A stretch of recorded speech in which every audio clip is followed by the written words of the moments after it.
આકાશવાણી અમદાવાદ વડોદરા પ્રાદેશિક સમાચાર રીટા દવે વાંચે છે. સૌપ્રથમ મુખ્ય સમાચાર.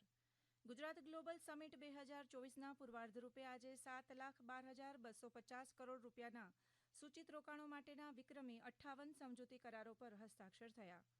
કેન્દ્રશાસિત પ્રદેશ દીવના ઘોઘલા બીચ પર આવતીકાલથી 11મી જાન્યુઆરી દરમિયાન બીચ ગેમ્સનું આયોજન કરાયું, જેમાં યુવા અને ખેલ મંત્રી અનુરાગ ઠાકુર વિશેષ ઉપસ્થિત રહેશે. રાજ્ય સરકારના ઉચ્ચ અને ટેકનિકલ શિક્ષણ મંત્રી ઋષિકેશ પટેલના હસ્તે આજે કોલેજમાં એડમિશન પ્રક્રિયા માટે દેશનું પ્રથમ common portal Gujarat common admission services launch કરાયું અને રાજ્યપાલ આચાર્ય દેવવ્રતની અધ્યક્ષતામાં પ્રાકૃતિક ખેતીનો વ્યાપ વધારવા માટે રાજભવન ખાતે ઉચ્ચ સ્તરીય સમીક્ષા બેઠક યોજાઈ. સમાચાર વિગતવાર. ગુજરાત ગ્લોબલ સમિટ 2024ના પૂર્વાર્ધ રૂપે આજે એક જ દિવસમાં 7,12,250 કરોડ રૂપિયાના સૂચિત રોકાણો માટેના 58 સમજૂતી કરારો પર હસ્તાક્ષર થયા. મુખ્યમંત્રી ભૂપેન્દ્ર પટેલની ઉપસ્થિતિમાં થયેલ આ વિક્રમી એમઓયુમાં કેન્દ્ર અને રાજ્ય સરકારના જાહેર સાહસો NTPC, power finance corporation limited, power grid corporation limited, ONGC વગેરેના સરકાર સાહસો તેમજ ગુજરાત ઇન્ડસ્ટ્રીયલ પાવર કોર્પોરેશન અને ગુજરાત સ્ટેટ ઇલેક્ટ્રિક કોર્પોરેશન દ્વારા પણ એમઓયુ કરવામાં આવ્યા. આ ઉપરાંત પ્રતિષ્ઠિત અને અગ્રણી ઉદ્યોગગૃહોએ પણ આ ક્ષેત્રમાં વિવિધ રોકાણોના એમઓયુ કર્યા. આ સાથે અત્યાર સુધીમાં 234 એમઓયુ દ્વારા 12,89,000 જેટલી રોજગારીની તકો પ્રાપ્ત થવાની સંભાવના ઊભી થઈ છે. મુખ્યમંત્રી ભૂપેન્દ્ર પટેલે એક જ દિવસમાં વિક્રમી એમઓયુ થવાની આ ઘટનાને રાજ્યના ઇતિહાસમાં સિદ્ધિરૂપ ગણાવી હતી. કેન્દ્રશાસિત પ્રદેશ દીવના ઘોઘલા બીચ પર આવતીકાલથી 11મી જાન્યુઆરી દરમિયાન બીચ ગેમ્સનું આયોજન કરવામાં આવ્યું છે. આ રમતોત્સવમાં 1200થી વધુ ખેલાડીઓ ભાગ લેશે. પ્રધાનમંત્રી નરેન્દ્ર મોદી આ મલ્ટી સ્પોર્ટ્સ બીચ ગેમનું વર્ચ્યુઅલ માધ્યમથી ઉદઘાટન કરશે અને યુવા અને ખેલ મંત્રી અનુરાગસિંહ ઠાકુર વિશેષ ઉપસ્થિત રહેશે. શ્રી ઠાકુર આવતીકાલે મલાલા ઓડિટોરિયમ દીવ ખાતે માય ભારત કાર્યક્રમમાં ઉપસ્થિત રહેશે. ત્યારબાદ તેઓ દીવ દમણ અને નગર હવેલીના પ્રશાસક પ્રફુલ્લ પટેલ સાથે ચર્ચા વિચારણા કરશે અને અન્ય સ્થળોની મુલાકાત લેશે. દીવ બીચ ગેમ્સમાં કુલ 8 અલગ અલગ રમતો સામેલ કરાઈ છે, જેમાં beach volleyball, pencak silat, beach boxing, beach soccer તથા સી સ્વિમિંગની સાથે પારંપરિક રમતો જેમ કે મલખંભ, બીચ કબડ્ડી અને રસ્સાખેંચ છે. આ બીચ ગેમ્સમાં 20થી વધુ રાજ્યોના કેન્દ્રશાસિત પ્રદેશોના ખેલાડીઓ ભાગ લેશે. રાજ્ય સરકારના ઉચ્ચ અને ટેકનિકલ શિક્ષણ મંત્રી ઋષિકેશ પટેલના હસ્તે આજે કોલેજમાં એડમિશન પ્રક્રિયા માટે દેશનું પ્રથમ કોમન પોર્ટલ GCAS એટલે કે Gujarat common admission services launch કરાયું. રાજ્યમંત્રી પ્રફુલભાઈ પાનસેરિયા આ પ્રસંગે ઉપસ્થિત રહ્યા હતા. આ અંગે ઋષિકેશ પટેલે જણાવ્યું કે દેશમાં રાષ્ટ્રીય શિક્ષણ નીતિ 2020 લાગુ કરવામાં આવી છે, જેની વિવિધ જોગવાઈઓના પગલે તૈયાર કરાયેલ આ સોફ્ટવેર અંતર્ગત એક જ છત્ર હેઠળ arts, commerce, science, rural studies અને અન્ય તમામ વિદ્યાશાખાઓને સાંકળી લઈને એડમિશનની પ્રક્રિયા સરળ બનાવવામાં આવી છે. સ્વનિર્ભર 2,343 જેટલી કોલેજના 7.50 લાખથી વધુ વિદ્યાર્થીઓ પ્રવેશ માટે એક જ પોર્ટલ પર અરજી કરી શકશે. અનુસ્નાતક તેમજ પીએચડીના વિદ્યાર્થીઓ પણ આમાં રજીસ્ટ્રેશન કરાવી શકશે. આ પોર્ટલ અંગ્રેજી અને ગુજરાતી બંને ભાષાઓમાં ઉપલબ્ધ રહેશે. પ્રવેશ માટેની રજીસ્ટ્રેશન ફી ₹300 ઓનલાઈન ભરવાની રહેશે. ખેડૂતોને ઝડપથી અને આધુનિક માહિતી મળી રહે તે ઉદ્દેશથી તાપીમાં કૃષિ વિજ્ઞાન કેન્દ્રના વૈજ્ઞાનિકોએ QR કોડની ટેકનોલોજી વિકસાવી છે.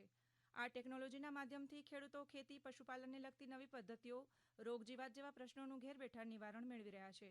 ભાટપુર ગામના ખેડૂત વિજેન્દ્ર ગામિતે આ વિશે પોતાના અનુભવો રજૂ કરતા આ મુજબ જણાવ્યું. હાલના સમયમાં પાકમાં ઘણી જીવજંતુઓ લાગે છે, પણ સરકારની સુવિધાઓ દ્વારા અત્યારે ટેકનોલોજીના માધ્યમથી અમે મોબાઈલ થ્રુથી આ બેનરનો સ્કેન કરીએ છીએ. એ માહિતીની સમસ્યાનું સમાધાન મળી જાય છે.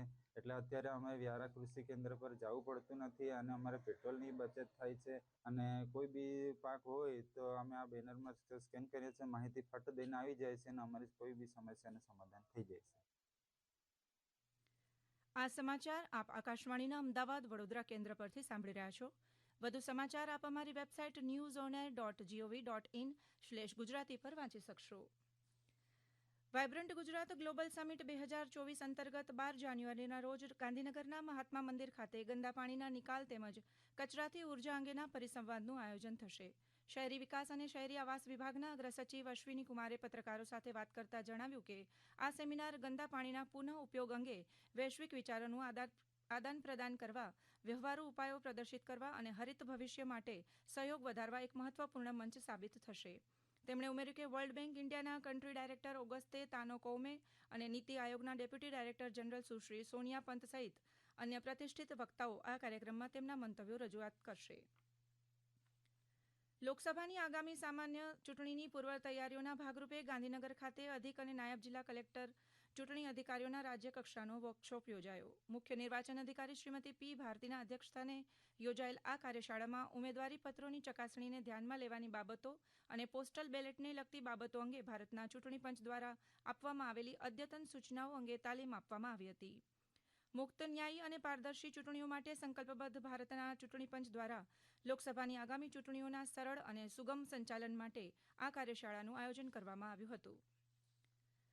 પ્રાકૃતિક ખેતીમાં ગુજરાત આખા દેશ માટે આદર્શ બને એ માટે મિશન મોડથી કામ કરીએ. રાજભવનમાં પ્રાકૃતિક ખેતીનો વ્યાપ વધારવા માટે યોજાયેલ ઉચ્ચસ્તરીય સમીક્ષા બેઠકમાં રાજ્યપાલ આચાર્ય દેવવ્રતે આ મુજબ જણાવ્યું.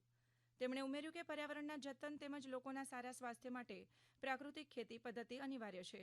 વધુ વિગતો આપતા તેમણે જણાવ્યું કે રાજ્યમાં વધુને વધુ ખેડૂતો પ્રાકૃતિક ખેતી પદ્ધતિ અપનાવી રહ્યા છે. વર્ષ 2023ના અંત સુધીમાં 9 લાખ ખેડૂતો પ્રાકૃતિક ખેતી કરતા થયા છે.